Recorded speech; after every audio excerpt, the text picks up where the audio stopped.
She was 19 years old, and her family had turned her out. She had no plan, no prospects, and $250 folded into a thin envelope. Just her grandfather's brass sextant wrapped in an old shirt and a train ticket west. And with 50 of those dollars, she bought a deed for a derelict lighthouse in the Arizona desert, 60 miles from the nearest town and 90 miles from the nearest drop of seawater.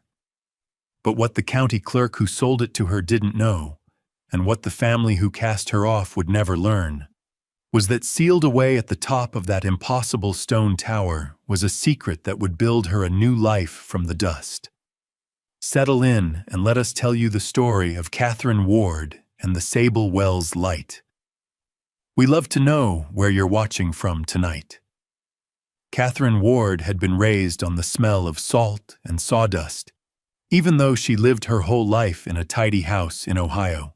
Her mother, a gentle woman with a quiet laugh, had passed from influenza when Catherine was only 4, leaving a void that was soon filled, but never replaced, by a stepmother named Eleanor. Eleanor was a woman of sharp angles and quiet resentments, a woman who managed a household with the grim efficiency of a quartermaster, and who saw in Catherine only a daily reminder of her husband's first and perhaps truer love. Her father, a kind but distracted man lost in his ledgers and accounts, had allowed the household to be shaped by Eleanor's cold gravity. But for 11 years, Catherine had a refuge. Her maternal grandfather, Elias Vance, had come to live with them. He was a retired ship's carpenter, a man whose hands were maps of a life spent at sea, calloused and scarred, but capable of the most delicate work. He smelled of pine tar and pipe tobacco, and his voice was a low rumble like the turning of a capstan. He took over the old workshop behind the house, and it became Catherine's true home. It was there, among the neat stacks of lumber and the orderly rows of hand tools, that Elias taught her everything that mattered. He taught her the names of the woods by their grain and their scent, the spicy bite of cedar, the sweet heft of oak, the pale utility of pine. He taught her how to use a dovetail saw so the cut was true and clean, how to sharpen a plane blade on an oilstone until she could shave a curl of wood so thin you could read a newspaper through it. He taught her how to mix plaster with horsehair for strength, and apply it in a smooth, flawless coat with a steel trowel. He taught her patience. "The wood tells you what it wants to be," he would say, his hand resting on her shoulder. "You just have to be quiet enough to listen." He also taught her the sea. He'd unroll his old navigation charts on the workbench, the paper soft as cloth, and show her the soundings and the rum lines. He taught her how to shoot the sun with his heavy brass sextant, how to read the vernier scale and calculate a line of position. To him, the world was a thing of order, a system of knowable points and reliable forces, and he gave her that certainty as a gift. The sextant was his most prized possession, and when he died peacefully in his sleep the winter she turned 15, it was the only thing she asked to keep. Eleanor had allowed it with a thin, dismissive wave of her hand, as if granting a child a worthless toy. For the next 4 years, Catherine kept it on her bedside table, its polished brass a warm, solid presence in the chilled silence of the house. The ejection, when it came, was as quiet and bloodless as an entry in a ledger. A year after her father's sudden death from a heart ailment, on the morning of her 19th birthday, Catherine found a long white envelope on the polished hall table. Her name was written on it in Eleanor's precise, forward-slanting hand. There was no confrontation, no raised voices, no scene of dramatic departure. There was only the rustle of thick paper as she opened it. The letter was from Eleanor's solicitor. It stated in cool legal prose that with the passing of her father and her own attainment of legal majority, The estate was now settled. As she was not his biological heir, but a dependent, her residency in the house was concluded. Enclosed was a bank draft for $250, described as a final and complete disbursement meant to assist her in establishing her own household. It was a severance. She stood in the silent hallway, the letter in her hand, and felt not a shattering grief, but a strange, hollow calm. The house had ceased to be her home the day her grandfather died. This was merely the formal recognition of that fact. She did not cry. She did not plead or argue. She walked upstairs to her small room, the one that had been hers since childhood, and packed a single canvas satchel. She took 2 changes of sturdy clothes, her grandfather's whetstone, a small rigging knife, and a book of poetry her mother had owned. From the nightstand, she took the sextant, wrapping it carefully in one of Elias's old, soft flannel shirts before placing it in the very center of the bag, a solid weight to anchor her. She walked back downstairs. Eleanor was in the parlor, reading a book, and did not look up as Catherine passed the open doorway. She left the house key on the hall table, next to the vase of sterile, scentless silk flowers. She closed the heavy oak door behind her, the latch clicking shut with an irrevocable finality. She walked down the familiar street, past the manicured lawns and the silent, watching windows, and did not look back. At the train station, she bought a one-way ticket as far west as her money would comfortably take her. The clerk suggested a route that terminated in Arizona. Looking at the map, a place name caught her eye. A small, isolated dot in a sea of empty beige. Sable Wells. It sounded like a place where a person could disappear and begin again. She bought the ticket, her remaining money feeling impossibly thin in her purse. The train pulled out of the station an hour later, its whistle a long, mournful cry that sounded to Catherine exactly like freedom.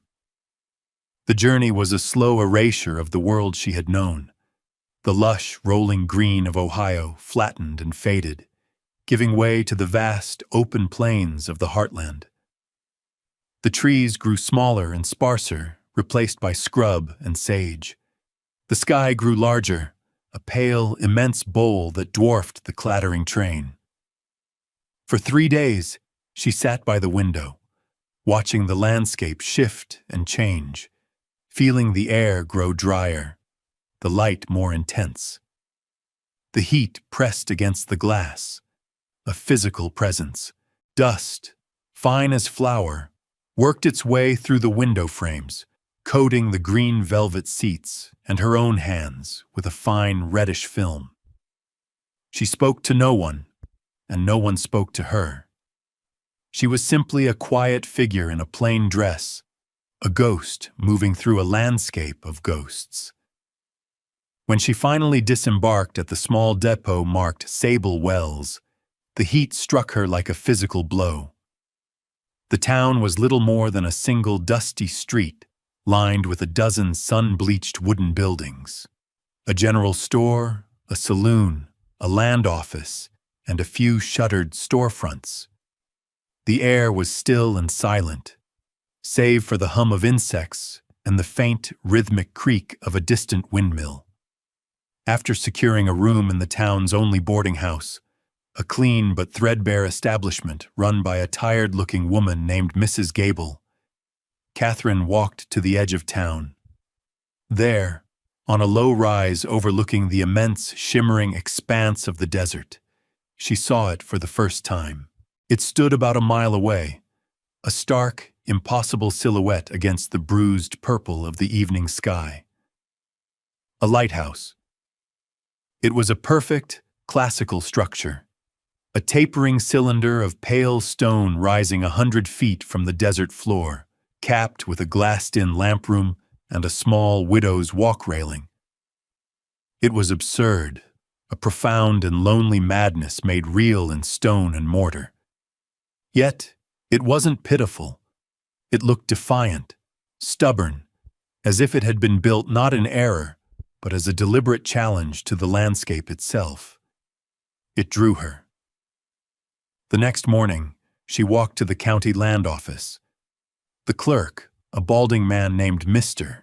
Abernathy with ink stains on his cuffs, looked at her over his spectacles when she asked about the old Lighthouse parcel. He grunted. "The Finch Folly? Worthless piece of ground. Unplatted, no water rights. Been on the delinquent tax rolls for 30 years. He told her the story as he knew it. Some eccentric sea captain from back east had built it decades ago, lived in it for a few years, then vanished or died. No one knew for sure. "Taxes owed are $50, he said, a note of challenge in his voice, assuming she was just a curious drifter. Catherine slid the money across the worn wooden counter. "I'll take it," she said. Mr. Abernathy stared, then slowly drew up the deed of sale. An hour later, Catherine Ward, owner of one useless lighthouse on 1 acre of sun-blasted rock, walked out into the desert to claim her inheritance. The walk to the lighthouse was longer and hotter than she had anticipated. The sun beat down, and the dry air leached the moisture from her skin. The structure grew larger as she approached, its scale becoming apparent. The stonework was magnificent. Large, roughly dressed blocks of local sandstone had been laid in precise, tight-fitting courses, the work of a master mason. It was built not just to stand, but to endure. The base was perhaps 30 feet in diameter, and weeds grew thick around it, their roots cracking the hard-packed earth. The great wooden door, made of thick planks of what looked like oak, had been bleached gray by the sun and was hanging from a single massive iron hinge. The other had rusted through, leaving the door canted at a drunken angle. She slipped through the gap into the cool, still air inside. The interior was a single, large, circular room. Dust lay thick as a blanket on the stone floor, and the air was heavy with the scent of decay and dry rot. Sunlight streamed in through several tall, arched windows, their glass long since broken out, illuminating swirling motes of dust. In the center of the room, a magnificent spiral staircase made of cast iron swept upwards, its filigreed railing disappearing into the shadows of the floors above. It was a ruin, but it was a good ruin. It had bones. Her grandfather's voice echoed in her memory. "Look at the bones of a thing first, Katie. A pretty finish can hide a rotten frame." The stone walls were solid, unbowed. The iron staircase, though rusted, was structurally sound. She placed a hand on the cool stone, feeling its solid, dependable reality. It felt more like home than Eleanor's polished, silent house ever had. She began a slow, methodical inspection. There were 4 levels in total, each a single circular room, smaller than the one below it. The second and third floors had wooden plank flooring, much of it warped and rotted through in places, but the main support joists, massive timbers set deep into the stone, were mostly sound. Each level had the same arched windows, framing rectangles of brilliant, empty blue sky. The plaster that had once covered the interior stone walls had crumbled away in great sheets, exposing the raw masonry beneath. It was a wreck, but Catherine saw not the decay, but the work to be done. She saw the shape of the life she could build here. With a growing sense of purpose, she began to climb the spiral stairs, her footsteps echoing in the vast silence. The iron treads rang with a clear, metallic note under her worn leather boots. As she ascended, the light changed, shifting through the narrow window slits that spiraled up the tower's wall. Finally, she reached the top landing, a small iron platform before a single, solid wooden door. This had to be the entrance to the lamp room. Unlike the main door below, this one was shut tight. There was no visible lock, but it was swollen in its frame, sealed by decades of heat and disuse. She pushed, but it wouldn't budge. She descended, found a length of rusted iron rebar in the debris on the ground floor, and carried it back up. Using it as a lever, she wedged the tip into the crack between the door and the frame and put her full weight into it. For a long moment, nothing happened. Then, with a deep, groaning crack that sounded like a cry of pain, the wood gave way. The door swung inward into a room that had not seen the light of day in half a century. The lamp room was a circle of thick glass panes set in a heavy iron frame. A fine gray dust coated everything, muting the intense desert light to a soft, submarine glow. In the center of the room stood a heavy stone pedestal where the great lamp and its clockwork mechanism must have once sat. The machinery was gone, but the base remained. And there, tucked against the curved wall beneath the windows, was a heavy, brass-bound sea chest made of dark, oiled oak. It was not locked. Her heart pounding with a slow, heavy rhythm, Catherine knelt and lifted the heavy lid. The air that rose from it was not the scent of dust and decay, but of cedar, salt, and old paper. Inside, nestled in neatly folded oilcloth, was a collection of rolled navigation charts, a thick, leather-bound logbook, a brass chronometer, and a small, heavy canvas bag tied with a sailor's knot. She untied the bag and poured its contents into her palm. 20 heavy gold coins, each a $20 double eagle. $400. A fortune that changed everything in an instant. Beneath the coins lay one final item, a thick envelope of yellowed paper, sealed with a blob of dark red wax stamped with the impression of an anchor. In a neat, deliberate script, it was addressed, "To the one who comes after." Her hands trembling slightly, she broke the seal. The letter inside was written on several pages of heavy, watermarked paper. The ink was faded but perfectly legible. "My name is Captain Alistair Finch," it began. "I laid the first stone of this lighthouse in the year 1887, and I write this entry in the year 1892, as I prepare to depart. If you are reading this, it means you had the tenacity to climb the stairs and the strength to open the door. It means this place has found its next keeper, and for that, I am grateful." Catherine read on, captivated by the steady, careful prose. Captain Finch told his story. He had been a master of a clipper ship in the China trade, a man who had spent 30 years of his life on the sea. He had married a woman named Isabel, and they had a daughter, Clara. On a return voyage from Macau, a fever had swept through the port of San Francisco where they had docked. It took both his wife and his child within a week. The sea, which had given him his livelihood and his identity, had delivered him to the place that took everything he loved. Broken, he sold his ship and his commission and traveled inland, as far from the sight and sound of the ocean as he could get. He bought this piece of land because the vast, silent expanse of the desert reminded him of the sea, but a sea at peace, a sea without memory or hunger. He built the lighthouse himself, with the help of 2 local stonemasons, as an act of penance and remembrance. "Some men build tombs," he wrote. "I built a light. I could not bear the thought of another darkness. I would stand here at night, in this room, and imagine a great sea stretching to the horizon. I would tend a light for a ship that would never come, for a harbor that did not exist. It was a comfort to me." He explained that he was now an old man, and his time was running out. He was leaving to find a place to die, a final voyage. "The money is what remains of my savings. Use it to make this place sound again. The charts are of my voyages. The logbook is the story of this tower's construction. They are all I have left. I leave them to you. A house is just stone and wood, but a home is a place that is tended.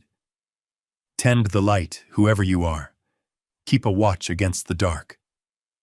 I hope you find your own safe harbor here. He had signed it simply. A. Finch, Master. Catherine sat on the dusty floor of the lamp room, the letter in her hands, and for the first time since she had left Ohio, she wept. They were not tears of sorrow, but of profound, aching gratitude for the kindness of a stranger who had reached across 50 years of silence to offer her a home. The next day, Catherine Ward began her work. With Captain Finch's gold and her grandfather's lessons, she was no longer an outcast, but a builder. She walked back to Sable Wells, her satchel heavy with purpose, and went first to the general store. She bought canvas work gloves, a new hammer, a sturdy pry bar, and a set of chisels. She bought buckets, rope, and a block and tackle. She bought sacks of lime and fine sand for making plaster, and tins of linseed oil and putty for glazing windows. The store owner, a man named Henderson, watched her pile the goods on the counter with a curious eye, but asked no questions, simply tallying the cost. Her next stop was the lumberyard at the far end of town, run by a wiry, sun-weathered man in his late 60s named Silas Croft. She showed him a careful list of the lumber she needed: thick planks of Douglas fir for the floors, clear pine for the window frames, and cedar for new shelves. Silas looked at her list, then at her, his gaze sharp and assessing. "This is a serious order," he said, his voice raspy from a lifetime of sawdust. "For the old lighthouse?" Catherine nodded. "I'm restoring it." He chewed on a splinter of wood for a long moment, then gave a slow nod. "All right," he said. "I'll deliver it myself, tomorrow morning." He gave her a fair price, a price for a local, not a transient, and Catherine knew in that small moment that she had been seen not as a fool, but as a person of serious intent. She started at the top, just as her grandfather had taught her. The lamp room. First, she cleaned. For 2 days, she hauled buckets of water up the winding stairs, scrubbing away 50 years of accumulated dust and grime from the glass, the iron frame, and the stone floor. She used the block and tackle, rigged to the railing of the widow's walk, to haul her supplies. The work was grueling, repetitive, and deeply satisfying. She found a rhythm in the simple physical tasks: the scrape of a wire brush, the splash of water, the squeak of a clean cloth on glass. When the room was clean, the desert light poured in, brilliant and clear, making the small space feel vast and airy. She carefully reglazed every one of the 16 large panes of glass, scraping out the old, cracked putty, setting the new glass against a bed of fresh putty, pressing in the small triangular glazing points, and then smoothing a final, perfect bead on the outside. It was the work Elias had taught her, and her hands remembered the motions perfectly. As she worked, she felt his steady, approving presence beside her. At the end of the first week, the lamp room was secure, weatherproof, and filled with light. It was her sanctuary. From there, she began her slow, methodical descent, floor by floor. The community, such as it was, began to notice. Silas Croft arrived the next morning as promised, his old flatbed truck groaning under the weight of the lumber. He helped her unload it, stacking it neatly inside the ground floor room. He had also brought a large stoneware jug of cold water, which he left on a crate. "Sun's a killer out here," was all he said before driving off in a cloud of dust. A few days later, a woman named Maria Esposito, who ran the small cafe in town, appeared at the base of the lighthouse around dusk. She carried a basket covered with a checkered cloth. "I saw the light in your window," she said, her smile warm and genuine. "I thought you might be hungry." Inside the basket was a bowl of hot beef stew, a thick slice of fresh cornbread, and a jar of peaches. From that day on, Maria came every other evening, bringing food and news from town. They would sit on the new wooden step Catherine had built, eating as the sun set, painting the desert in shades of orange and rose. Maria never asked about Catherine's past. She simply accepted her presence, her work, as a fact. One afternoon, as she was struggling to pry the rotted floorboards up on the third level, a man rode up on a horse. He was broad-shouldered, and his hands were stained with soot. He introduced himself as Jacob Hale, the town blacksmith. "Saw you were trying to fix this place up," he said, gesturing with his chin at the canted front door. "That hinge needs a forge, not a pry bar." The next day, he returned with his portable forge and anvil in a wagon. He spent the entire day at the lighthouse, heating, hammering, and shaping a new set of magnificent strap hinges, perfect replicas of the originals. He showed Catherine how the old iron had been folded and forge-welded, explaining the craft with a quiet pride. When he was done, he helped her rehang the massive door. It swung open and closed with a smooth, silent grace, and latched with a satisfying, solid thud. When Catherine tried to pay him, he waved her money away. "Good work is its own pay," he said. "It's good to see this place being cared for." Through these quiet, practical acts of generosity, Catherine felt herself being woven into the fabric of Sable Wells. She was no longer the strange girl who bought the folly. She was Catherine, the one who was fixing the lighthouse. Slowly, painstakingly, the lighthouse transformed from a ruin into a home. After securing the floors, she turned to the walls. She spent weeks mixing plaster in a large wooden trough, the lime and sand and horsehair blending into a smooth, heavy paste. Using a hawk and trowel, she applied it to the rough stone walls, working in long, even strokes, just as Elias had taught her. The circular rooms, once dark and crumbling, became bright and clean, the smooth white plaster reflecting the desert light. She built furniture from the leftover lumber, a sturdy table, a simple bed frame, long shelves for her few possessions, and for Captain Finch's charts and logbook. She installed a small, efficient wood-burning stove on the ground floor, its pipe running up through the center of the spiraling stairs, providing a gentle warmth on the surprisingly cold desert nights. The ground floor became her kitchen and workshop, the second floor her living space, and the third, her bedroom. The lamp room at the very top remained a place of quiet contemplation, a room for watching the sun rise and set over her vast, silent sea.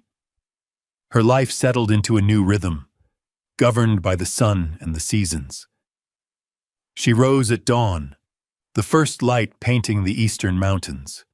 She would climb to the lamp room with a cup of coffee and watch the desert awaken, the long shadows shrinking as the sun climbed higher. Her days were filled with work, not the frantic labor of initial repair, but the slower, more considered work of homemaking. She built a small garden at the base of the tower, coaxing tomatoes and peppers and herbs from the dry soil, watering them carefully from the well Jacob Hale had helped her dig. She read Captain Finch's logbook, tracing the story of the tower's construction, feeling a kinship with the lonely man who had laid each stone with such care. She unrolled his charts on her new table, following his voyages with her finger, from the Spice Islands to the coast of Peru. The world felt both immense and intimately knowable, People from town would sometimes ride out to visit, bringing mail or a pie, or just to sit for a while and talk. The lighthouse was no longer the Finch Folly. It was Catherine's Light, a landmark, a point of certainty in the vast, open landscape. Travelers crossing the desert began to use it as a guidepost, and she would sometimes find small gifts left at her door: a bag of flour, a bundle of dried jerky, a brightly woven blanket. She had come to this place with nothing, an outcast, and had found not just a home, but a purpose. She was the keeper of the light, a tender of a flame in the heart of the desert. One evening, as twilight settled, Catherine sat in the lamp room, the place where her new life had truly begun. The air was cool and clear, and the first stars were beginning to appear in the deep indigo sky. The desert floor below was a tapestry of soft, shifting shadows. The work was done. The lighthouse was whole, sound, and warm. It was filled with the quiet hum of a life being lived. On the simple cedar table she had built, two objects sat side by side. One was her grandfather's brass sextant, its arcs and lenses gleaming in the faint starlight. The other was Captain Finch's leather-bound logbook, opened to the first page. She thought of the two men, strangers to each other, separated by time and circumstance, who had both shaped her life. Elias Vance, who had given her the skills to build, and Alistair Finch, who had given her the place to build upon. Both were men of the sea who had taught her how to find her bearings in a vast and sometimes lonely world. She looked out through the clean glass at the immense, quiet landscape. She finally understood what the captain had meant when he called it a sea of memory. It wasn't empty. It was full of resilience, of things that endured the wind and the sun and the passage of time. The gnarled creosote, the stubborn cactus, the ancient weathered rock, they were all keepers of their own quiet light. She thought of Eleanor's cold, silent house, of the letter that had set her adrift. She thought of the $250, a sum meant to dismiss her, to erase her. It felt like a story from another person's life, a distant shore she had sailed from long ago. She had not been cast out. She had been set free. She had not been given a pittance. She had been given a chance. Here, in this impossible tower in the middle of the desert, she had navigated her way to a safe harbor, a place of her own making. Catherine Ward was 19 years old and had been sent into the world with $250. She spent 50 of it on a ruined lighthouse in the Arizona desert. It was the best $50 she ever spent. Thank you for joining us for Catherine's story. If her journey of finding strength and community in a place others had abandoned speaks to you, we hope you'll share it with someone who appreciates a story of quiet resilience. We leave you with this thought: what forgotten place in your own world, if tended with care and patience, might hold a light you never expected to find?